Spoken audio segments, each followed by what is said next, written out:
Hi guys! Ako nga po pala si Summer. 18 months old na ako. Pero ito po yung itsura ko nung baby pa ako.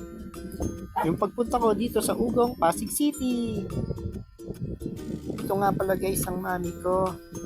Si Mami Dayan. Mahigpit yan pero love na love ko yan.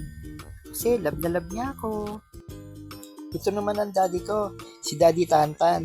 Kung ano-ano pinapagawa niyan para daw may sikin ako pag uwi. Yung dalawang bata nga pala dyan guys, mga pinsan ko. Pamangkin sila ni Daddy Tantan. Sila yung mga lagi kong kalaro pagka uwi nila galing school. Kaya kahit maliit lang dito yung kwarto, lagi kami dito naghahabulan. Sila yung pamilya ko guys.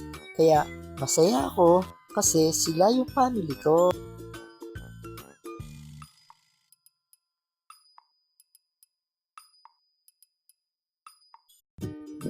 Hi guys! Ako nga po pala si Summer. 18 months old na ako. Pero ito po yung itsura ko nung baby pa ako. Yung pagpunta ko dito sa Ugong, Pasig City. Ito nga pala guys ang mami ko. Si Mami Dayan. Mahigpit yan pero love na love ko yan. Kasi love na love niya ako. Ito naman ang daddy ko, si Daddy Tantan. Kung ano-ano pinapagawa niyan para daw may sikin ako pag uwi. Yung dalawang bata nga pala dyan guys, mga pinsan ko. Pamangkin sila ni Daddy Tantan.